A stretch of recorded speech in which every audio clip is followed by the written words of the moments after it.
Bienvenido a Encantadísimo. Mentes Extraordinarias. Muchas gracias por tu invitación. Fíjate que normalmente todos los episodios los empiezo con una pregunta y es, en la vida de toda persona exitosa, de toda persona que ha pasado una trayectoria larga de su vida, siempre hay una decisión que marca un antes y un después en la trayectoria de su vida. ¿Cuál es esa decisión que tomaste que marcó por completo la trayectoria de tu vida? Comportarme de manera responsable y no ser dependiente de nadie y no manipular a nadie.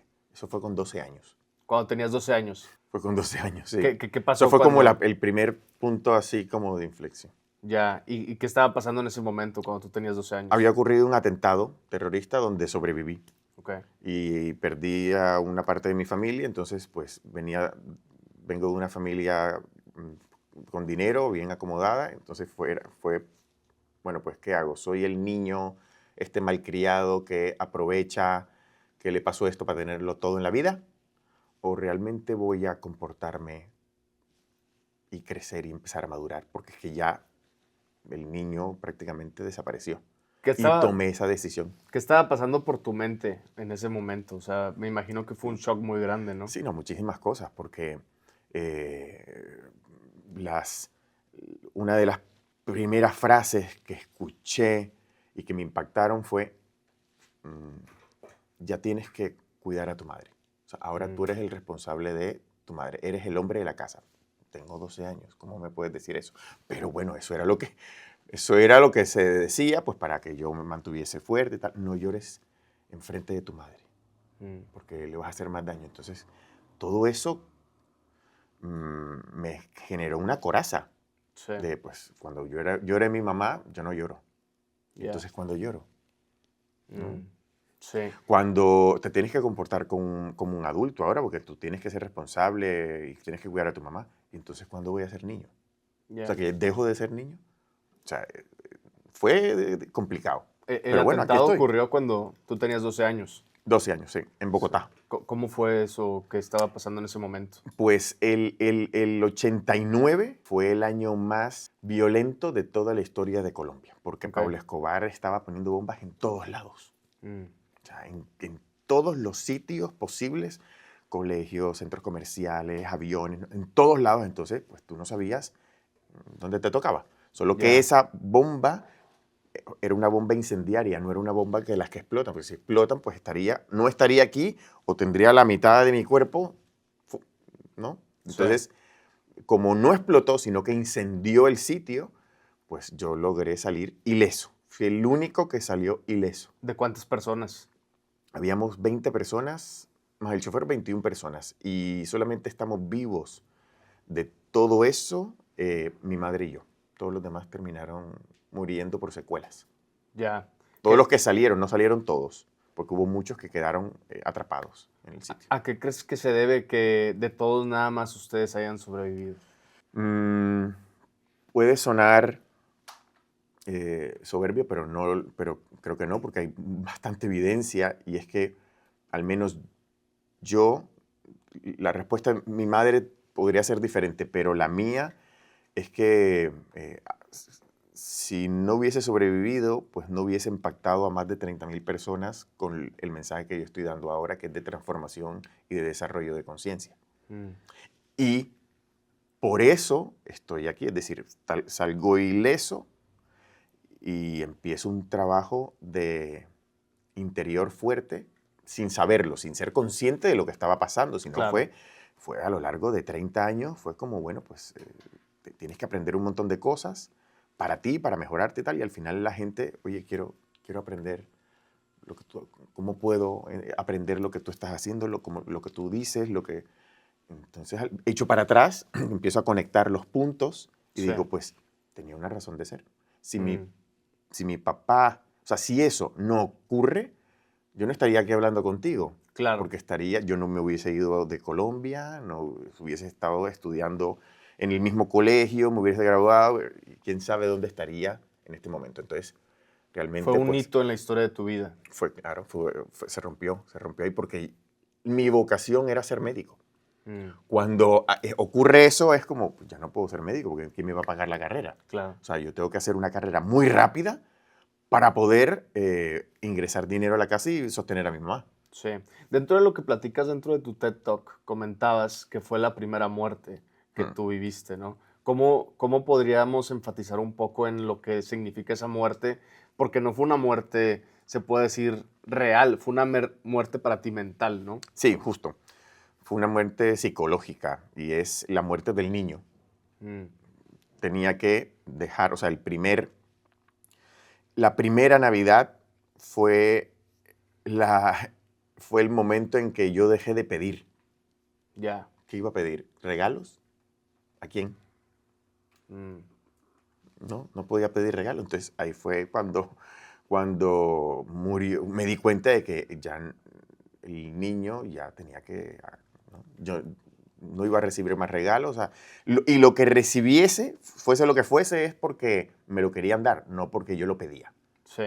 Es un Eso fue lo parteaguas en primero. el momento de tu vida y en qué momento te das cuenta que es momento de dejar de ser niño y convertirte en un adulto, porque normalmente dicen que una de cuando las personas se convierten es cuando se dan cuenta que nadie va a venir a salvarlos y que la única persona que va a venir a salvarlos son ellos mismos cuando toman esa decisión de que tienen que ser, se tienen que convertir en un hombre, ¿no? Sí. ¿Qué pasa? Que cuando yo tomo esa decisión de manera inconsciente, sino más eh, empujado por la circunstancia, mm, yo realmente ahí lo que hago es, bueno, pues vamos a ver cómo es ser adulto, porque tampoco lo sé. Sí, Nadie me lo dice. A mí nunca me pusieron un psicólogo claro. después de eso, ¿no? Pues el psicólogo o la terapia ha sido conmigo mismo. Mm, Yo buscando la manera de eh, entender la situación, de hacerme preguntas poderosas desde los 12 años. Aprendí a hacerme preguntas poderosas. sí, Preguntas poderosas terapéuticas, ¿no? Sí, de estos que te hacen los coaches o lo hace tu guía, tal, o tu mentor, pues me las aprendí a hacer yo ya, para poder analizar desde fuera qué es lo que me estaba ocurriendo, qué es lo que podía pasar y cómo hacía yo para mejorar. Solo que a veces llegaba la respuesta, a veces no llegaba la respuesta. Entonces, claro. pues, si no sé la respuesta, pues me pego contra la pared, una, dos, 20 veces, cometo 100 errores y así iba aprendiendo, pero las preguntas seguían ahí. ¿Cómo hago para esto? ¿Cómo hago para lo otro? Qué lástima que no esté mi papá, pero bueno, y tampoco sabía si mi papá hubiese podido tener la respuesta. Es que eso es un supuesto, Sí, pero es el anhelo, ¿no? Del niño, de ¿quién ahora va a ayudarme? Tu claro. papá no, pues entonces tengo yo que buscar las respuestas. Mm. ¿Qué son estas preguntas poderosas que te hacías? Pues al principio, pues son estas preguntas automáticas, primero de por qué ocurre esto, por qué a mí, cómo pasó, realmente esto tiene algún sentido. Entonces ya empezaba a ser más profunda. ¿Qué sentido tiene esto? Eh, ¿Qué tengo que aprender de esto? Es Sí, otra pregunta poderosa, ¿no? Porque me puedo quedar en el victimismo. ¿Por qué a sí, mí, Dios mío? Y ya, me quedo ahí y paro de pensar. Pero mm, ¿tiene sentido esto? claro, Sí, tiene sentido. Ok, ¿y cuál es? mm, ¿Y hacia dónde va esto? ¿Hacia dónde me lleva? sí, ¿Y cuál es el propósito? claro, Y después, cuando encuentre mi propósito, ¿qué hago con eso? mm, ¿No?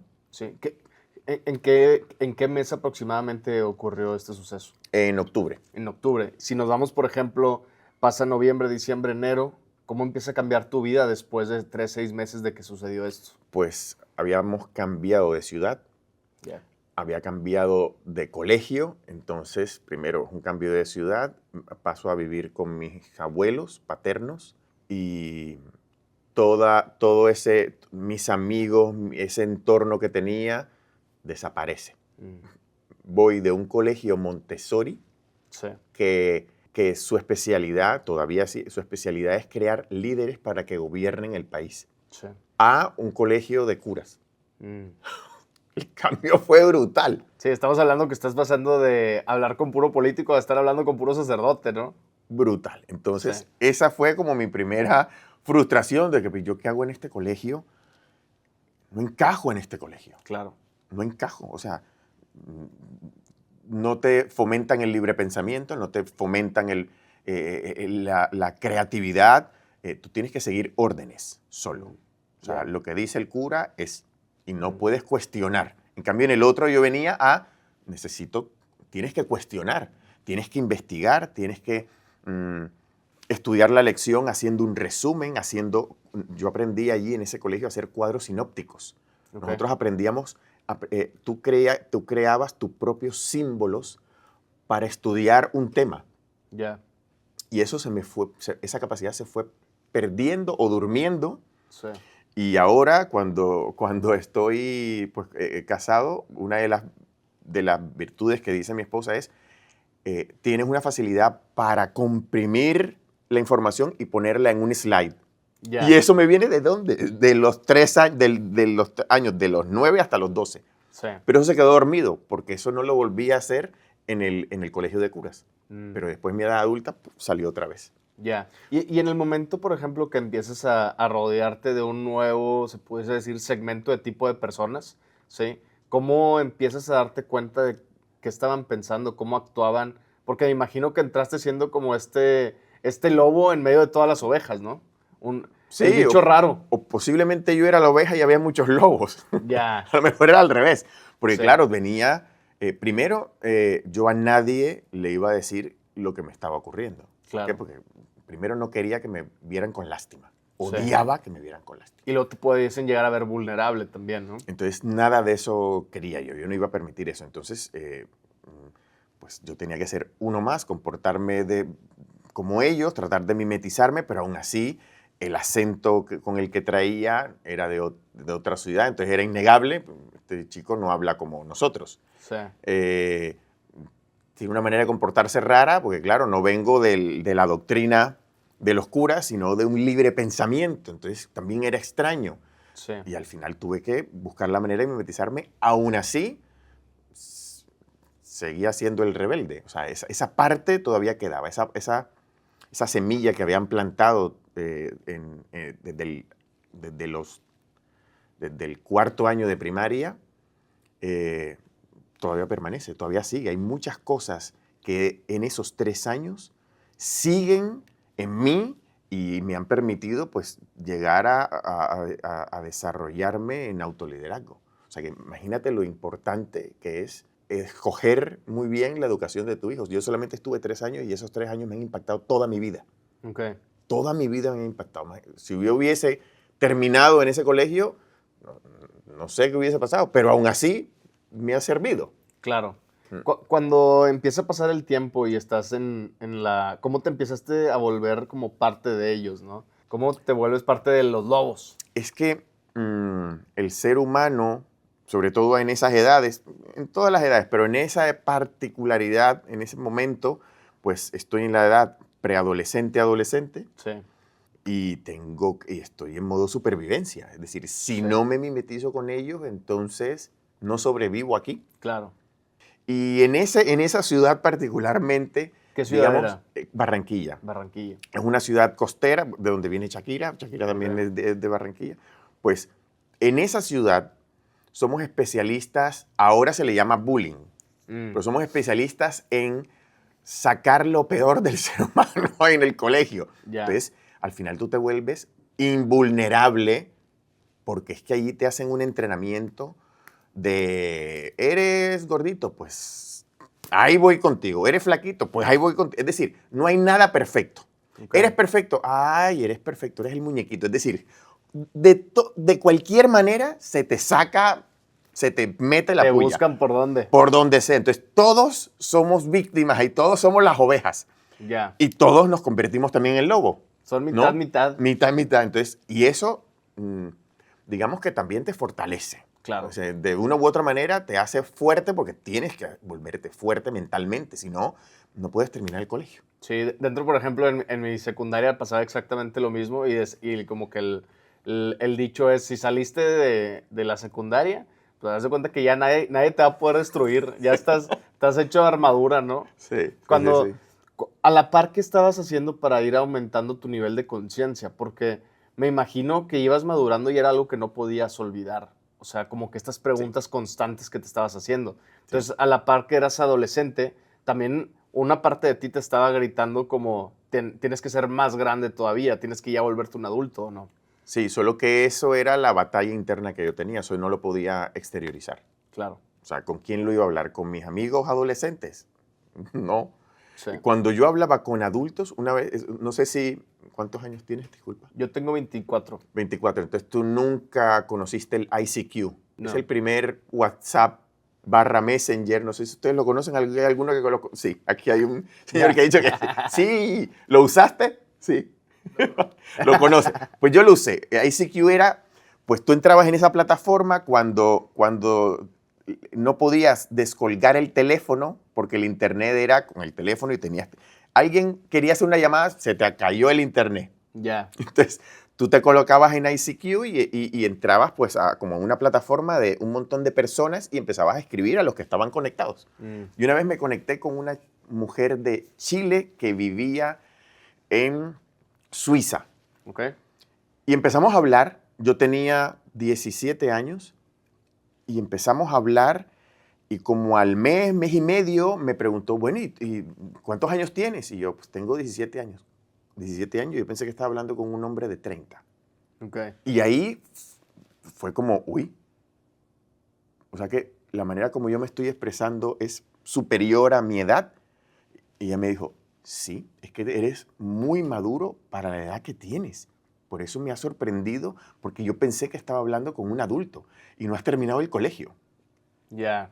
Entonces fue como, entonces definitivamente la manera como yo pienso no es igual que mis amigos. Claro. Entonces me reconfirmó que había muchas cosas que tenía que callarme o tenía que hablar con otras personas, pero no con mi grupo de amigos. Sí, porque no iban en la misma frecuencia que tú estabas desarrollando tu nivel mental, Sí, ¿no? aún así, o sea, con esto no quiero decir que mis amigos eran tontos, brutos, retrasados, atrasados, no, solo que pues ellos no habían vivido una serie de cosas y no se preguntaban una serie de cosas que ya yo me las estaba preguntando antes de tiempo. Claro. Solamente eso. Si en ese entonces esta chava te dijo que tenías la mente de alguien de 30, ¿cuántos años tendrías ahorita?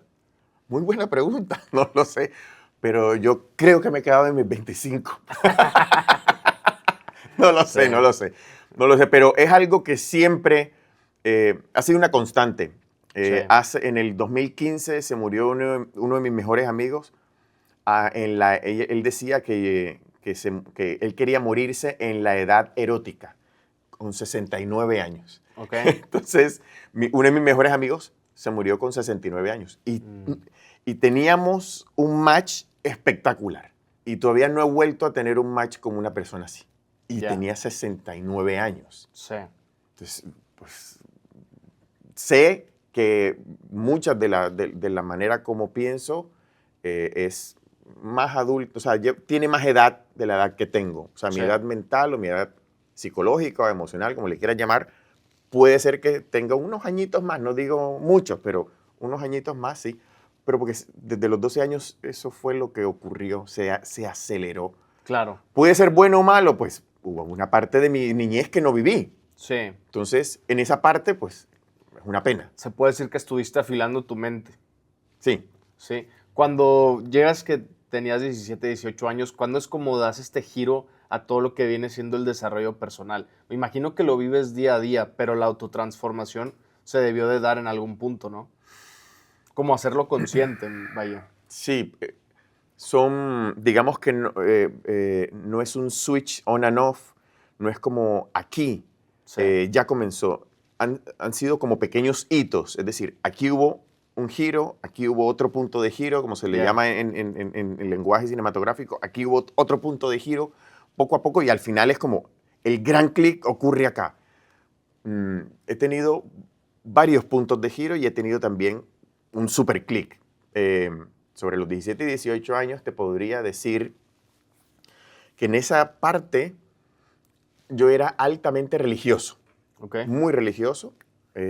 Ahora soy altamente espiritual. Ok. O sea, es decir, los códigos religiosos los tengo integrados, pero no vivo solo basándome en códigos religiosos. Cuando dices un código religioso, ¿a qué te refieres? Católico, apostólico, romano. Ok. Pasé de los católicos apostólicos romanos a ser evangélico. Después de los evangélicos, pues, pero todo esto era porque estaba buscando respuestas. Sí. Pues estudié la Biblia 2, 3 años. Durante ese estudio, cuando ya la gente no me sabía responder a mis preguntas, dije, pues entonces la religión no me vale. Ok. O estas no me valen. Y entonces estudié religiones comparadas. Entonces, ahí hubo un clic de qué, de pensamiento, porque mi estructura mental a nivel emocional, sexual también, muchos de estos era basándose en un código católico. Pasé a otro código y después fue como abrí el código. Ya. No es que necesito más información para poder entender el mundo con el que me rodeo. Entonces, digamos que ahí hubo un clic. En esa parte, ¿no? En esa parte espiritual, psicológica también, Sí. ahí hubo un clic. Entonces, me abrí a un nuevo conocimiento o a una nueva información. Y empecé a estudiar además filosofía, empecé a estudiar psicología del comportamiento. Si no me hubiese cuestionado la religión de donde vengo, pues posiblemente no hubiese estudiado ni filosofía ni religiones comparadas. Entonces me pierdo un montón de información que para mí es válida. O sea, respeto también a las personas que siguen su religión hasta la muerte. Si eso te da paz y te dan todas las respuestas que tú necesitas, yo no soy nadie para decirte que te salgas. Nadie. Sí. Pero si a mí me faltaban respuestas, tengo que buscarlas. Claro. ¿Actualmente qué religión llevas? Todas. Todas. ¿Y O cuál sea, es yo la puedo que ir a más una te... sinagoga y estar en paz y comulgar con ellos. Puedo ir a una mezquita, estar en paz y comulgar con ellos. Es decir, todas las religiones aportan tanto al ser humano que me quedo solo con lo que me construye a mí, con lo que me Claro. construye a mí. Sí, porque de una religión, otra te ayuda a moldearte más y luego otra te ayuda a moldearte más y se puede decir que tienes un poquito de todas. Digamos que cuando estudié religiones comparadas, esto lo explico a los alumnos. Todo parte de una fuente. Digamos que esta es la fuente del conocimiento, ¿no? Y a partir de que empieza a crecer la civilización y dejamos de rezarle al sol, a la luna y a la montaña, pues vienen estos códigos morales y tal, pero todo parte de una raíz, de una semilla, perdón. Esa semilla, cuando empieza la civilización a crecer y a expandirse, los católicos, los judíos, los islamitas, entonces, estos espacios que hay aquí es la diferencia aparente de una religión a otra. Ya, Entonces, estos espacios son los que yo necesitaba llenar. ya. Entonces, no, esta no me da todas las respuestas. Me voy acá. Esta me da más respuestas, es decir, se complementa, pero todavía queda un vacío. Me voy a la siguiente y así. Cuando empiezo a estudiar varias, yo digo, es que todas realmente desde su núcleo hablan de lo mismo. Claro. Y me voy hacia atrás y digo, es que todas definitivamente parten De algo. de la misma semilla, solo que tú te vas a un sitio y ese sitio te moldea y generas otros códigos y te vas al otro y al final pasa un siglo, 2, 3 siglos y la gente no se acuerda de dónde vino. Ya, Entonces ahí me di cuenta de que todas las religiones me terminan aportando. claro. Hablan de lo mismo, solo que la interpretación del ser humano genera vicios, genera la decadencia de las religiones, en fin. Pero todas son hipervaliosas. Sí, Todas. llegando como que a esta, se pudiese decir, el núcleo infinito, de donde parte algo, en cierto punto tienes que llegar a otro punto, ¿no? O sea, de un punto A a un punto B. Sí. ¿Cuál es este punto B que todas las religiones tienen en común? La búsqueda o el desarrollo de la paz interior. Todas buscan eso, el desarrollo de la paz interior. Y digo desarrollo porque no es un lugar. Ninguna religión te va a dar paz interior. Es un desarrollo que tiene que hacer el ser humano. Ahora las religiones es, ven aquí que yo te doy paz. No, ninguna te va a dar paz. Sí. Tú tienes que desarrollarla con la información que te dan. Todas buscan lo mismo. Fíjate que yo normalmente lo que pienso es que tal vez, por ejemplo, hablando en cuanto a los mexicanos, ¿no? A los mexicanos tuvo que llegar la Virgen María, la Virgen de Guadalupe, para llamarles la atención, ¿sí? Para los chinos tuvo que llegar el Buda y para los hindús tuvo que llegar el Hare Krishna.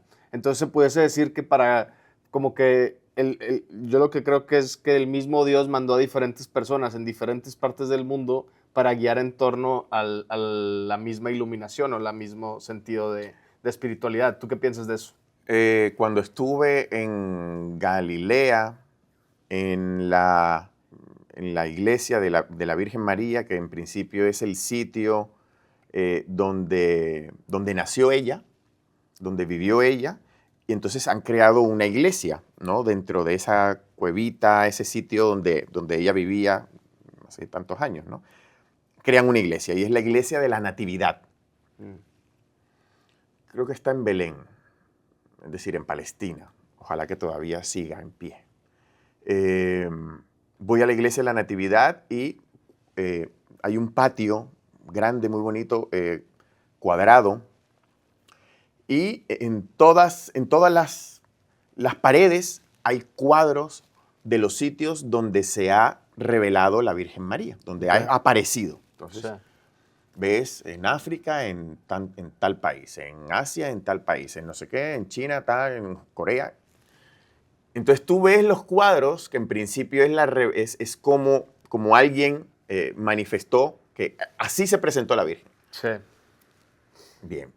Tú ves en Corea y se parece a los coreanos. No se parece a la Virgen de Guadalupe. Entonces, ¿cuál de las dos vírgenes es la real? Claro.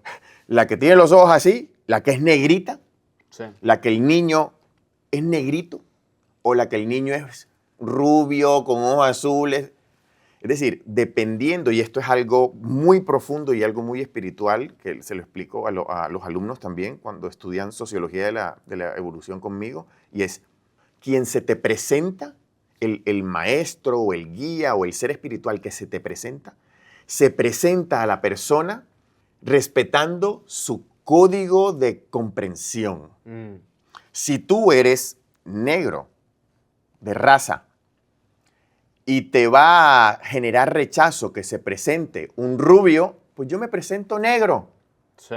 Porque yo lo que quiero es que recibas el mensaje abierto, con el corazón abierto. Entonces ahí me di cuenta de que es real. Es decir, en cada aparición se presenta con los rasgos de la cultura. Claro.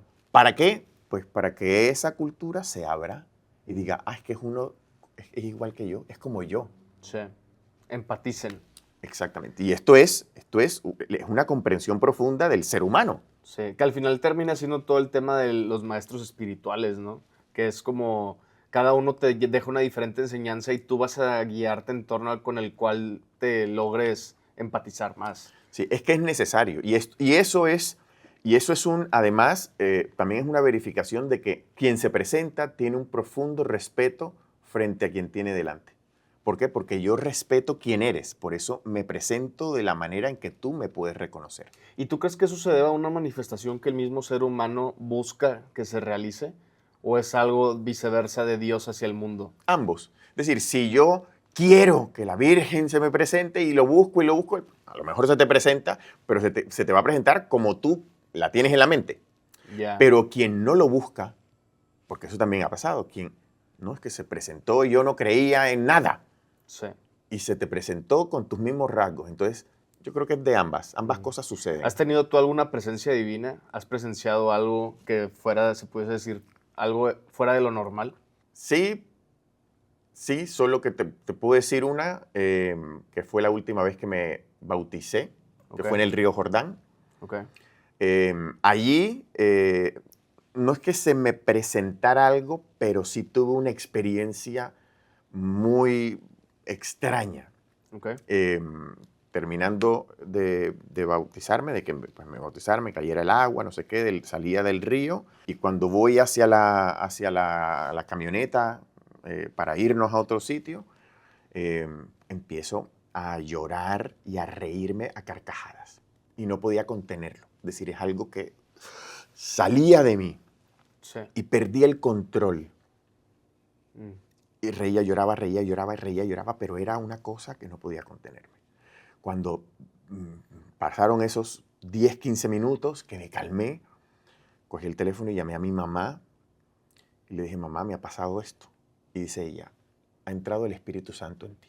O sea, has tenido un momento de gracia o de gozo o de lo que sea. Sí. Eso fue una experiencia, como dice en la canción, una experiencia religiosa, ¿no? Sí.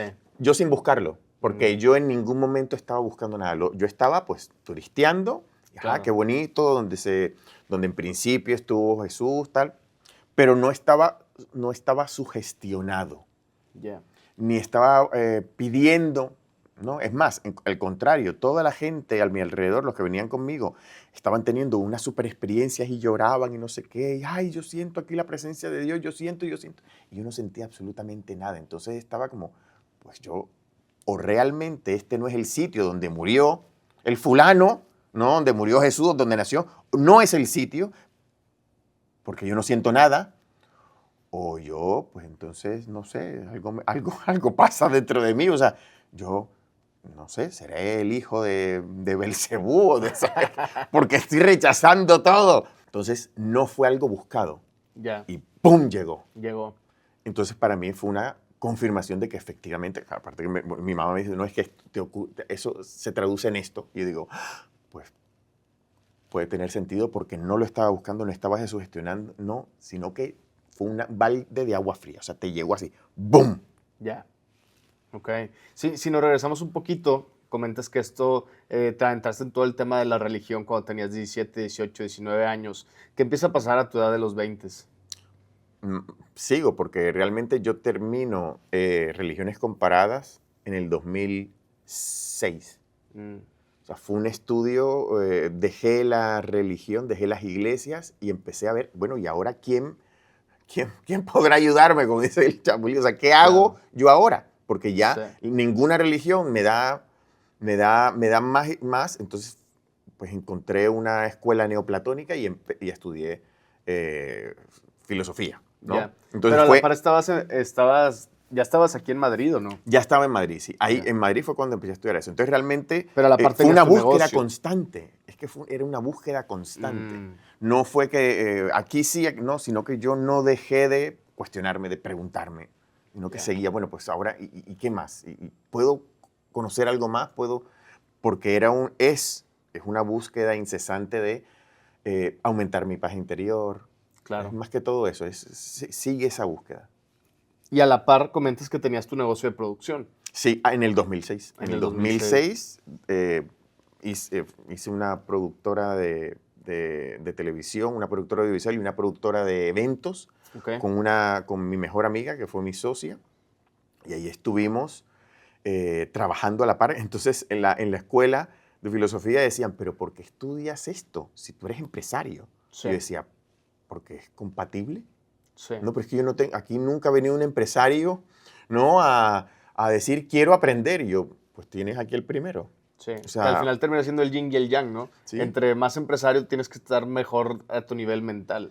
Es que Sí, una de las decisiones que tomé fue, yo necesito ser mejor jefe, o sea, tengo que liderar mejor claro, a la gente que represento. Y representábamos 500 artistas. ya. Entonces, pues esa interacción de quiero comprenderlos mejor, quiero no ser el típico jefe autoritario, o sea, tengo que dar mi mejor versión. Entonces, por eso estudié filosofía y psicología del comportamiento, para yo dar mi mejor versión. ¿Actualmente sigues teniendo la productora? No, ¿No? ¿En la qué momento terminamos. llega la productora a su fin? Se transformó en otra cosa porque uno de los proyectos que teníamos se llamaba Antena Blue. Y cuando decidimos dejar la productora a un lado, porque ya yo me separo, la dejamos porque nos vimos forzados realmente por la economía. En el crack del 2007-2008 a nivel mundial, pues España le llegó tarde. Mm, En el 2010 le llegó. Y nosotros Fue rezagado. estuvimos hasta el 2013. Ya en el Ya. 2013 prácticamente no teníamos clientes porque todos los clientes habían cerrado, habían quebrado o no contrataban nada. Mm, Dijimos, bueno, pues entonces ya no tenemos trabajo. claro, Y cerramos. ya. Y ella se quedó con Antena Blue, con esa partecita y lo creó un negocio. Y ella se está dedicando ya a eso, a otra cosa. Y tú te dedicaste ya de lleno a esto que haces actualmente. Seguí, digamos que, sí, ahí fue cuando comencé o cuando me empujaron a dar charlas. ¿Quién Y en fue el la persona que 2000, te empujó? una amiga varias personas, pero una amiga que se estaba separando me dijo, quiero que me mentorices en el Mm, tema de la separación. Entonces yo dije, bueno, pues vamos a buscar la manera de que sea una separación armónica. ya. pues, con cosas de autoliderazgo. Vamos a primero a analizar, a que tú te analices tu comportamiento, si tú has sido partícipe, es decir, qué tanto has puesto en este punto en el que has llegado, es decir, qué tanta responsabilidad hay en ti, qué tanta responsabilidad hay en el otro, porque ya venía, es que él, y yo, ay, ¿tú qué? Sí. ¿Tú no has hecho nada?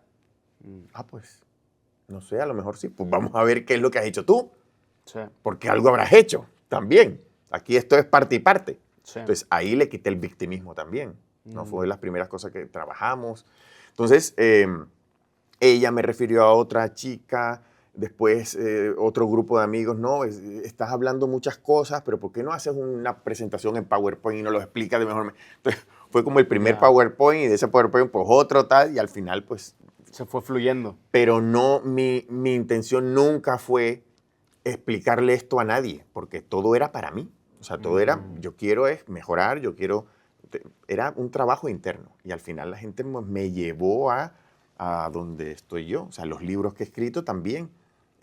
No es que tienes que escribir un libro, no, yo no soy escritor.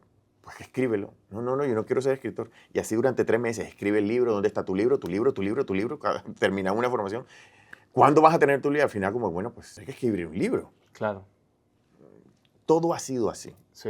Actualmente, ¿qué es lo que realizas? Por ejemplo, comentas que tienes tus alumnas, ¿qué es lo que les enseñas? ¿Qué es lo que haces? A los alumnos yo les enseño eh, autoliderazgo, o sea, herramientas para poder autoliderarse, para poder ser mentores de sí mismos. O sea, si yo tengo un equipo a mi cargo, si yo no sé autoliderar, ¿cómo puedo liderar? Sí. O sea, entonces hay una parte de ese liderazgo que tiene que ser hacia ti. Mm, Entonces, el entender que a veces tú tienes más información que yo, no es algo malo. Es decir, el líder puede convertirse en seguidor también en algún momento. ya. Porque su equipo, alguien de su equipo, pues sabe más, pues entonces ya yo aprendo de esa persona de mi equipo. En cambio, los jefes, tú haces lo que yo te diga, ¿no? Como el Es que la bronca es sacerdote. que tienen que romper el ego. Exactamente. Entonces, ahí hay una herramienta fuerte. Entonces, eso es lo que yo enseño a mis alumnos en las empresas, que les genero este diagnóstico que te estaba comentando antes de comenzar, este diagnóstico con el test de neurociencia, donde les muestro y les hago una toma de conciencia de este es tu comportamiento, esta es la química que está produciendo tu cerebro, y a partir de aquí vamos a ver cómo mejoramos. Vamos a ver cómo mejoramos el ambiente laboral, vamos a ver cómo mejoramos el trabajo en equipo, y esto se produce cuando la persona quiere aprender. Porque Claro. a mí me encantaría ir a más empresas, pero si las empresas, si el CEO no quiere Sí. aprender, no, yo no, hácelo a mi equipo. Ahí hay Entonces, problemas. hay un techo. Sí. El equipo empieza a crecer, pero siempre hay un techo. Mm, Entonces, ese techo lo que puede generar y lo que genera es una fuga de talento. No, es ya. que ya él no soporta esto, es que estamos hablando de cosas diferentes. Entonces, las empresas aquí en México, lo que les estoy enseñando es a crear un nuevo lenguaje corporativo, un lenguaje consciente, una nueva cultura corporativa, que es una cultura consciente, entendiendo al otro, entendiéndote a ti, utilizando la neurociencia. Ya. ¿Cuál es el común denominador que ves tú en los CEOs, en los CEOs de cada una de las empresas con las que has trabajado? ¿Cuál es ese motivo por el cual no despega tan rápido la empresa que normalmente es el que llegas a atacar? Falta de humildad. Humildad. No quieren aprender, ¿no? Lo que sé está perfecto. Falta de humildad, resistencia al cambio, mucha resistencia al cambio. Estos son cuando hay un techo, ¿no? Resistencia al cambio, falta de humildad, son digamos, los que más. Porque esa falta de humildad, yo lo digo así de bonito, pero realmente soberbia. Claro. Sí. Yo no necesito aprender ni de ti ni de nadie, porque lo he hecho durante 30 años y mira la empresa cómo va. Bueno, pues espérate un poquito más a ver si empieza a caer o se te va tu gente. Entonces, Sí. cuando me llaman es como, hello, hola, estamos empezando a apagar fuegos, ¿no? Ya no sé qué hacer con esto. De eso va el entrenamiento. No llegues a saturar a tus empleados. No llegues al punto donde la gente no quiera trabajar contigo o no quiera venir aquí a la empresa porque porque es como si fuese el colegio, ¿no? Es como el niño que no quiere ir al colegio, pues ahora en vez de no ir al colegio, pues ahora no quiero ir a la empresa. Y cuando tiene que ser lo contrario, es que yo voy a dar todo de mí. No, solamente si yo te lo digo. Y no des todo porque entonces eres una amenaza para mí, porque aquí el que más sabe soy yo. Ya. Entonces es complicado, pero no es imposible, solo que los CEOs, los directivos tienen que abrirse a la posibilidad de que hay una nueva forma. Y esa forma, mira a ver qué resultados te da. Ya. Pero los resultados son buenos. No son los que tú quieres a lo mejor, pero a lo mejor son los que quiere el equipo y son los que necesita la empresa. Claro. Sí. ¿Cómo rompes la humildad? Con ciencia, con la neurociencia. Okay. ¿Qué es la neurociencia? Platícanos un poquito de pues eso. con el método que yo tengo, busco la forma de que con un cuestionario Sí. de 66 preguntas, ahí medimos unas áreas cerebrales donde está segregando, cuánta dopamina está segregando, cuánta oxitocina está segregando tu cerebro, cuánto GABA está generando tu cerebro, cuánta noradrenalina, cuánta adrenalina, cuánto cortisol, cuánta serotonina, todo eso. Entonces, eso me genera una gráfica y en esa gráfica, yo viendo la gráfica, te digo cómo te comportas sin haber hablado nunca contigo. Okay. Es como si tuviese una bola de cristal, pero en vez de leerte el tarot, pues te leo tu neuroquímica que hay detrás con la ciencia. Entonces, eso, cuando yo le digo a un CEO, tienes tus habilidades de liderazgo son nulas. ¿Cómo así que son nulas? Si yo soy el que llevo la empresa. Del liderazgo son nulas. Tú lo que sabes es dar látigo, que no es lo mismo que liderar. Claro. Tú sabes meter miedo y por eso hay una productividad. Pero esa productividad, ¿crees que se podría incrementar no dando tanto látigo, sino creando líderes también y tú mejorando tus habilidades de tu liderazgo? Entonces, ese es, claro, cuando yo le hablo de una manera tan contundente y es la primera vez que te veo y te estoy diciendo cómo te comportas, te rompo porque es como, ¿cómo este hombre sabe cómo me comporto cuando nunca me ha visto? Sí. Por la ciencia que hay detrás. Entonces, eso rompe. Ya. Entonces, eso es lo que... Y ahí te doy la credibilidad. Le enseñas la realidad que él está evitando ver. Y datos. Sí. ¿Tú quieres datos? Datos. ¿Tú quieres una gráfica? Esta es la gráfica. Entonces, ¿y ahora qué? ¿Vas a seguir pensando que... No, es que esto no es una opinión. Ya tu opinión la dejas a un lado y mi opinión yo la dejo a un lado. Vamos a hablar seriamente lo que está ocurriendo en tu cerebro. Y ahí tú decides. O sea, ya yo te he hecho una radiografía de tu comportamiento. Ahora, ¿qué vas a hacer? Ya. Yeah. Ahí la responsabilidad es para él. Hacia él o hacia el equipo. Entonces, o sea, ¿tú sí proporcionas estas herramientas? Sí, justamente. Sí, porque hago primero un diagnóstico. Entonces, en ese diagnóstico digo, aquí lo que hay que trabajar como equipo es esto para mejorar la productividad, para mejorar las habilidades de liderazgo, para mejorar la comunicación, para mejorar el team building. Se necesita esta serie de habilidades en este equipo, porque lo que necesita el grupo directivo a lo mejor no lo necesita los gerentes regionales. Los gerentes regionales necesitan otra cosa. Claro. Necesitan otra serie de habilidades. Y entonces, ¿cómo hacemos para que estos se pongan de acuerdo con esto? Pues entonces creamos un nuevo lenguaje corporativo para que todos hablen el mismo idioma y se desarrollen cada uno en lo que necesita, tanto individual como en grupo. Yeah. Y con esta herramienta es algo preciso. Entonces yo cuando estoy con mis alumnos, cuando los estoy formando, no en empresa, pero cuando los estoy formando como mentores, yo les hago un estudio antes de la formación y cuando se acaba la formación, repito nuevamente el estudio y la gráfica cambia. ¿Por qué? Porque cambia tu estructura neuronal. ¿Qué tan difícil es cambiar la estructura neuronal? Pues porque ahí aplica tardamos mucho todo 9 el meses. Tema. Ya, se tarda 9 meses. Ahí entra todo el tema de la neuroplasticidad, me imagino. Claro, trabajamos teniendo una ventaja de que ya sabemos que el cerebro es plástico. Entonces, como las conexiones neuronales es algo plástico, se va cambiando, pues lo que yo busco es, en esta área, vamos a utilizar esta plasticidad para esta área. Es decir, vamos a crear nuevas conexiones neuronales, vamos a disminuir el peso sináptico de otras para que tu comportamiento vaya moldeándose a lo que tú quieres o hacia donde debería ir. Entonces, entendiendo la química y entendiendo la plasticidad del cerebro, pues vamos hacia un sitio u otro. Entonces, todo está muy medido, es muy riguroso esta metodología. Porque yo te muestro dos gráficas y tú dices, si es que efectivamente no me siento igual. O sea, lo que tú me estás diciendo después de 9 meses o después de 6 meses de entrenamiento, así me siento yo. Pero ahí también yo te puedo decir, pero has dejado esta área del cerebro sin trabajar porque me lo estás mostrando.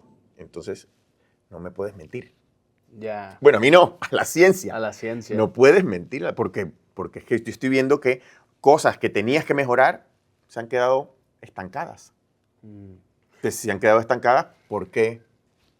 Porque lo has hecho. O sea, ¿por qué no has hecho las tareas? Es decir, ¿me has contratado para qué? ¿Para tú perder el dinero y yo el tiempo o qué? Sí, ya. ¿Qué son estas herramientas que le proporcionas a las personas para que ayuden a moldear su cerebro, no? Y que dices, me tienen que contratar. Lo primero es que les enseño, de las primeras clases que les doy es comportamiento básico. Entonces, les enseño neurociencia básica para que puedan entender día a día qué es lo que está pasando en su área límbica y qué es lo que puede estar pasando en su córtex prefrontal. Entonces, eso es una primera toma de conciencia y que ellos tienen que, es que ahora me estoy comportando así porque como Héctor me comentó que esta área... Entonces, ellos empiezan ya a entender lo que pasa aquí. Tú te levantas todos los días, nos levantamos todos los días con la cabeza sobre los hombros y nos vamos a acostar después de 8 o 16 horas de trabajo y no has entendido nada de lo que ha ocurrido, porque no estás pendiente de lo que está ocurriendo aquí. En cambio, cuando doy este tipo de formaciones, vamos a salir de ese automático y vamos a generar más conciencia del comportamiento. Pero primero yo te tengo que explicar qué áreas de tu cerebro son las que están implicadas en esos comportamientos que no te dejan avanzar, que te estancas o hacia donde quieres dirigirte. Entonces, ese es el primer módulo, es neurociencia aplicada al cambio. Entonces, les enseño un montón de cosas, técnicas y tal. Sí. Es información para eso, para crear las primeras tomas de conciencia. Y después ya trabajamos habilidades de autoliderazgo. Pero lo primero es entender, si tú no sabes qué botón tocar para que se encienda la luz, ¿cómo enciendes la luz? Si tú no sabes que hay que buscar ese botón para encender la luz, ¿cómo enciende la luz? Entonces, eso es lo que yo enseño. Pues, estás en un sitio donde hay 4 interruptores. Y los interruptores son estos. No estos, estos. Sí. Entonces, ahí es como, vale, entonces cuando yo veo un interruptor y quiera hacer un cambio, esto es lo que tengo que hacer. Cuando quiera hacer otro cambio, esto es lo que tengo que hacer. Cuando quiero apagar un comportamiento, esto es lo que tengo que hacer. Cuando quiero potenciar, esto es lo que tengo que hacer. Entonces, si no, es muy difícil hacer una transformación. Si no eres consciente de cómo hacerla y qué utilizar para cada momento. Yeah. Entonces, la invitación siempre es, vamos a ser cada vez más conscientes. Y eso se traduce en empresas conscientes. Entonces, imagínate, una empresa que ha venido desde un automático gigantesco, desde un entorno hostil, caótico, tóxico, ahora tengo que cuidar más a mis empleados porque se me están yendo todos y además es que eso cuesta a la empresa. No tengo una rotación del 100%, del 200% en esta área. ¿Y cuánto le cuesta eso a la empresa? Okay. ¿Y por qué no inviertes en autoliderazgo para que le cueste? O sea, te va a costar menos invertir en autoliderazgo en un programa de 9 meses o de 2 años, porque si no lo haces, ¿cuánto tiempo llevas en esa rotación? 5 años. Si me hubieses contratado antes, no llevaría 5 años, sino hubiese solamente durado 2 años de rotación y los otros 3 te lo hubieras ahorrado. ¿Cuánto has perdido ahí? Entonces es abismal el cambio y es tangible también. Es muy tangible porque te das cuenta de que la gente ya no se va del puesto de trabajo o ya no tiene esas bajas, ya no tienes tantas bajas porque saben regular sus emociones, o sea, ya hay ya hay una gestión emocional, ya no hay tanto control, ya hay muchas cosas, pero esto no es de la noche a la mañana. Es decir, tú no estás un fin de semana conmigo y yo te voy a dar la fórmula mágica. No, si estamos en un fin de semana, que no es uno, sino varios, o varios meses, es porque es apilable. Esta información es apilable, es una tras otra y es complementaria. Entonces, Sí. no te voy a dar una fórmula mágica para que hagas así y ya.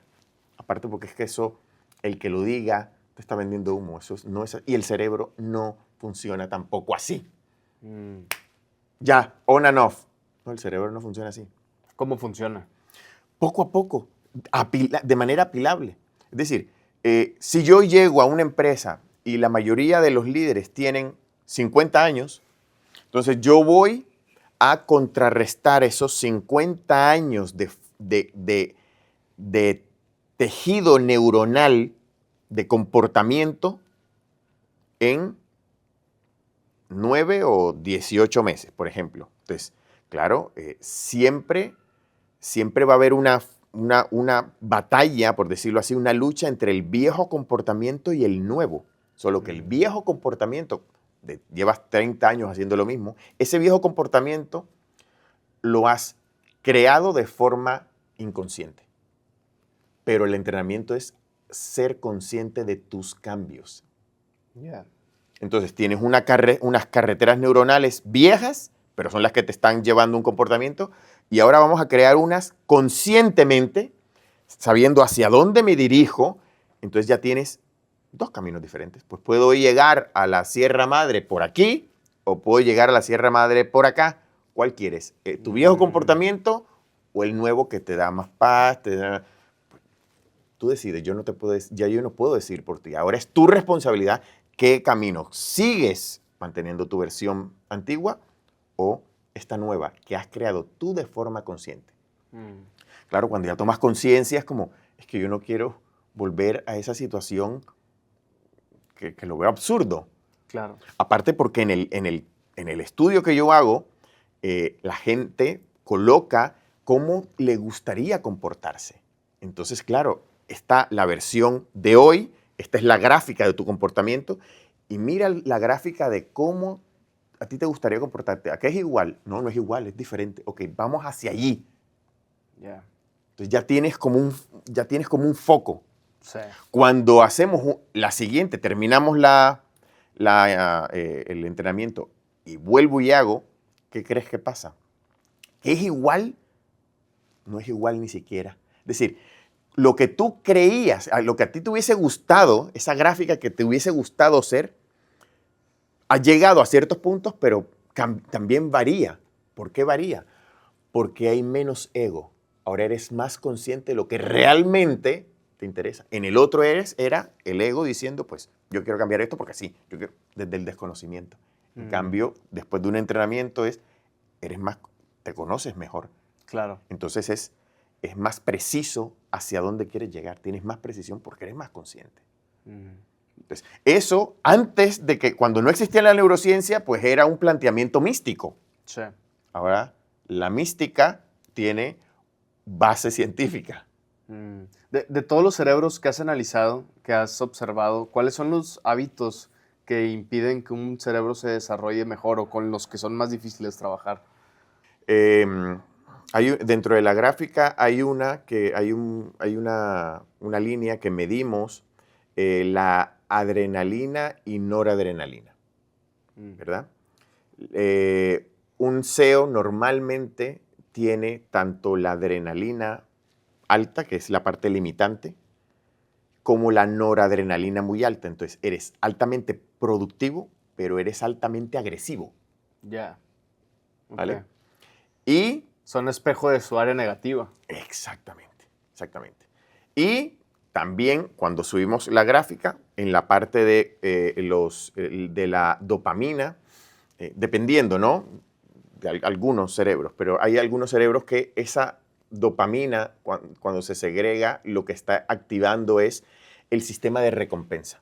Entonces, yo constantemente, como CEO, estoy buscando que me recompense mi equipo, recompensa. Y si no tengo la recompensa, ¡boom! sale mi agresividad. Ya. ¿Vale? Sí. Entonces, ahí es un tema que hay que analizar. También hay una parte donde algunos tienen los niveles de oxitocina muy bajitos.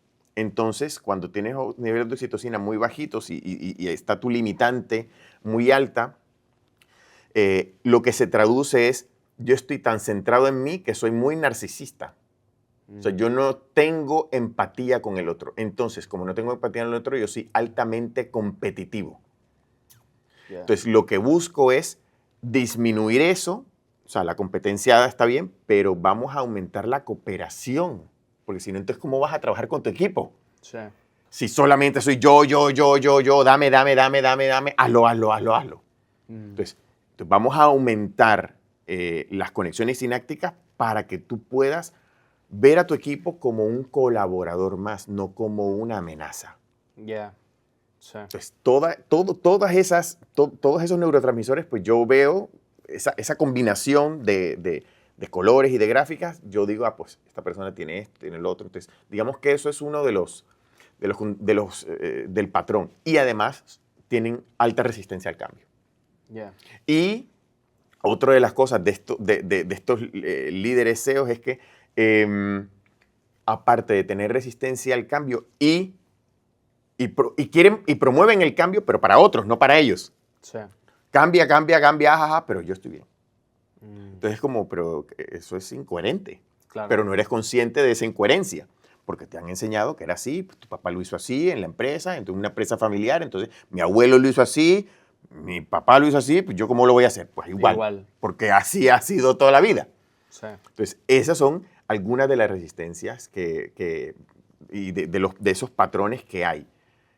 Y son adictos al trabajo, por ejemplo. Pueden ser adictos al trabajo, entonces terminan exhaustos, cansados mentalmente, eso también está. Y muchos están al borde de ataques de pánico o de depresión o pueden estar ya medicados. Entonces, eso también lo vemos nosotros, porque claro, si hay una persona en tu equipo que está a punto de entrar en un ataque de ansiedad, pues necesitamos trabajar con él. ¿Para qué? Para que no se dé de baja. Sí. Entonces es un activo menos. Entonces hay que ponerle freno a eso. ¿Por qué ha llegado a ese punto y nadie lo sabe? Y es que a veces es como que la ansiedad silenciosa. La ansiedad que el CEO no lo ve, pero realmente está sucediendo con los colaboradores. Y al momento de hacerlo consciente, yo considero que es como un reflejo constante. Si el CEO está bien, por ende toda la empresa debe de estar bien. O se va haciendo este ajuste de engranaje, ¿no? Por eso yo les pido a las empresas que cuando me contratan, tiene que formarse la cabeza también. Si no, no Porque yo funciona. lo que busco son casos de éxito cuando doy las mentorías y las formaciones. Yo no quiero que me pagues y no tener un caso de éxito. Yo busco el caso de éxito y gracias a ese caso de éxito, pues yo te cobro mis honorarios. Pero yo lo que busco es eso. Yo he dicho a algunas empresas, he dicho, no trabajo contigo, búscate a otro. Yeah. Pero no yo, ¿por qué? Porque yo lo que busco es un caso de éxito. Pero si tú me vas a decir que son los otros los que tienen el problema y tú no entras, búscate a otro que lo haga, porque hay un montón y me parece bien que lo hagan, pero desde mi nivel de conciencia y de responsabilidad social, porque esto es responsabilidad social, porque es un impacto social, Sí. ¿no? Que la empresa tiene un impacto en la sociedad y tú tienes un impacto familiar. También. Entonces es un impacto muy grande. Claro. Entonces, si yo lo único que quiero es cobrar, entonces ¿cuál es mi compromiso social? Sí. Entonces, si no te comprometes, si no se comprometen todos, no entro. Si cuando veo que el líder no es un líder, Sí. que yo digo, es que necesitas un cambio, necesitas realmente algo, cambiar porque si no vas a seguir igual y la gente se te va. Entonces, para mí es la forma como yo trabajo. Claro. Dentro de tu último libro, Entrena tu mente para ganar, que lo hiciste con varios coautores, ¿no? Comentabas. Sí. ¿Cuáles son esas herramientas clave que le dan al público que está leyendo el libro? Digamos que ahí hablo o sea, todo esto que estoy hablando es neuromanagement. Sí. ¿No? Es que el gerente entienda cómo funciona su cerebro. Entonces, ahí hablo de casos específicos De éxito. de éxito donde personas que me venían medicadas con 20 años, medicándose, 20 años en una depresión, pues ya son personas autónomas que tienen un trabajo, pero llevaban completamente hundidas, ¿no? Y no sabían cómo salir. No es que ya he ido a psicólogas, a psiquiatras, ahora solamente pues tengo la medicación y cada vez me la suben, ¿no? Personas con ataques de pánico que me venían medicadas también. Yo no bajo la medicación ni pongo porque no soy psiquiatra, pero con el entrenamiento, cuando terminamos el entrenamiento, vete a tu psiquiatra y que te haga el examen a ver si te baja la medicación. Y hay personas donde han bajado la medicación al 50%, a un 25%, y hay otras que no tienen ya medicación. O sea, ¿por qué? Porque estás produciendo tu propia química de manera consciente. Ya no necesitas una pastilla externa que te dé esa química cuando tú la puedes producir. Claro. Por eso en ese capítulo se llama Produce tu propia droga. O sea, produce tu propia química de manera consciente para que cambies el comportamiento y de ahí despegues, saltes. O sea, des ese salto. ¿Qué tanto afecta el medicamento en una persona? Dependiendo del medicamento, algunos son inhibidores. Son inhibidores de tu comportamiento. Cuando inhibes tu comportamiento, tu cerebro va lento. Entonces, yo necesito saber en un entrenamiento cuántas personas están medicadas, qué tipo de medicación para saber cómo está funcionando el cerebro de esa persona. Tú estás al 50%, ella está al 25%, ella está al 80%, ok. Ya sabiendo en la velocidad en que está cada uno, pues a cada uno le doy de manera personalizada eso, porque no te puedo pedir el 100% cuando tu cerebro va al 20%. Sí. Entonces tengo que ir poco a poco. Bueno, pues vamos a trabajar ese 20% y vamos a subir un escalón. Que sea más rápido, es decir, que llegues a un 30% de rapidez y después a un 40% de eficiencia cerebral. Y así, hasta que ya no necesitas la medicación. Okay. ¿Vale? Sí. Pero no te la quito yo. O sea, eso ves a tu psiquiatra y que lo haga. Pero yo veo, ¿no? Te hago otra vez el examen y veo que la gráfica ha cambiado, que ya no lo necesitas tanto y esto va progresivo. O sea, si tengo una persona que está conmigo 6 meses, pues cada 2 meses ve donde tu psiquiatra a ver qué te dice, porque has mejorado. Entonces el psiquiatra puede decir, del 100% ahora te bajo al 75%. Y así vemos cómo va bajando la medicación hasta que no la necesitas. Esto es un servicio social también, un trabajo social. Claro. ¿Cuánta gente está medicada ahora? Demasiado. Muchísima, y después de la pandemia mucho más. Pero el trabajo que hacen los psiquiatras, lo respeto, está bien, pero para mí genera mucha dependencia. Y no te están solucionando nada, están tapando, están inhibiendo mucho, a menos que tengas un comportamiento agresivo, es decir, que tú seas, no sé, pero en los casos que yo trabajo no son de meterte en un psiquiátrico, porque ahí yo digo, yo no puedo acompañarte. Ya. Te tengo que derivar a otra persona. Por eso hago el estudio de neurociencia para decidir si realmente soy yo la persona indicada o, compañero, yo no te puedo ayudar. No puedo, porque yo tengo mis limitantes, no estoy formado en ese campo, yo estoy formado en autoliderazgo y desde el autoliderazgo todo lo que sea para ayudarte a disminuir, pero hay una parte donde no puedo, entonces te tengo que derivar a otra persona. Okay. Si no sería una opinión, sí, yo puedo contigo, sí, ven, sí. No, yo necesito tener la ciencia detrás y darte una precisión. ¿Cuáles son esos hábitos que mantienes tú en tu día a día que no pueden faltar para poder tener una espiritualidad, para poder ser coach, para poder manejar tu propio negocio, para tú estar al 100? ¿Cuáles son esos que de plano son, se puede decir, irrompibles? Los tienes que hacer por default. Desapegarme al resultado. Lo primero. Y eso lo aprendí en la empresa que tuve.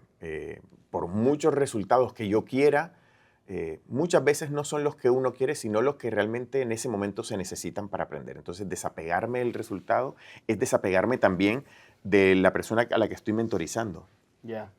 Porque no es lo que yo quiero, es lo que esa persona necesita. Entonces, desapegarme me ayuda a no llevarme el trabajo a casa, porque yo tengo colegas que dicen, yo no puedo yo no puedo mentorizar o yo no puedo coachear a más de 4 personas al día porque mi cabeza va a explotar, porque entonces sufro.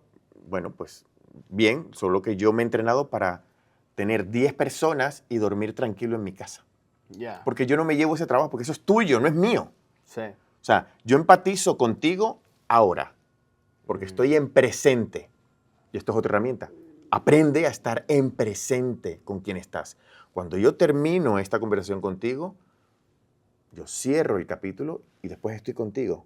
Yo no estoy pensando ya en él, estoy contigo. Sí, porque es tu trabajo.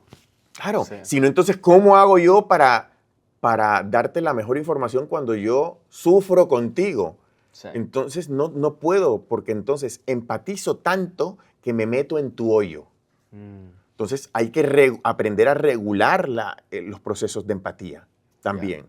Okay. Porque si no, entonces, yo no podría hacer bien mi trabajo.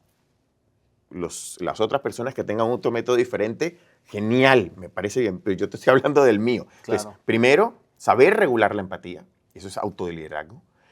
Aprender a desapegarte del resultado, eso es autoliderazgo. Dar tu 100% siempre, aunque estés con una persona o estés con 2000. Eso es autoliderazgo. Hace poco me dijo, tenía una charla, me invitó a una asociación en España y ellos tenían unas expectativas altas, ¿no? Aquí vamos a llenar la sala. Bien, ¿cuándo está el día? Ok. Me escribe el día anterior y me dice, solamente se han inscrito 9. Ok. ¿Qué pasa? No sé, ¿te importaría dárselo a 9? O sea, no es poco. Y yo, son los que son. Yo te voy a dar igual mi 100% si son 9 o si son 90. Sí. Ellos son los que necesitan la información. Los que no vienen, no la necesitan. Entonces, si esta gente ha apostado y va a invertir su tiempo, ¿por qué yo les voy a quitar esa oportunidad que se han dado? Claro. Entonces, eso es autoliderarte. Esto no es pensar en el resultado. Da igual. 1 que 100, 8 que 80. Porque yo me dirijo al alma, yo me dirijo al ser, yo no me dirijo al número. Por eso tengo que aprender a desapegarme del resultado. Claro. Entonces, si no, pues entonces yo solamente disfruto cuando tengo a 2000 personas en un escenario. Sí. Y cuando tengo a 10, ¿no los valoro? Valen igual todos. Igual, exactamente igual. Eso es autoliderarse también. Es otro tip que vale para cualquier persona, tanto para un barrendero como para un CEO. Líder mundial, lo mismo. Exactamente igual. Yeah. ¿Qué pasa? Que, bueno, pues el día a día, pues lo que yo quiero es más. Y cuando tienes menos, no lo valoras, lo rechazas, no lo quieres. Porque nunca es suficiente. En cambio, para mí, pues todos los escenarios de trabajo son perfectos, son suficientes. Porque tienen que estar los que tienen que estar. Ya. Entonces, doy mi 100% siempre. A menos que esté enfermo, ¿no? Y cuando estoy enfermo, pues daré el 60, pero ese 60 es mi 100%. Sí. Te voy a dar el 60, pero no me voy a quitar ni un solo pedacito. Ya. ¿Cuál es ese consejo que le darías a cualquier persona que nos esté escuchando? A nivel, ¿a qué nivel? ¿A nivel personal, a nivel profesional, a nivel... Un consejo. El que sea.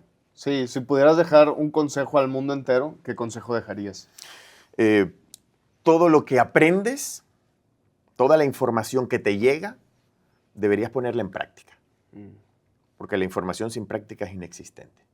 Si yo te doy ahora un par de tips y tú nunca los pones en práctica, tú me los pides, ¿cuáles son? Y tú nunca los pones en práctica, es como si yo no hubiese venido nunca.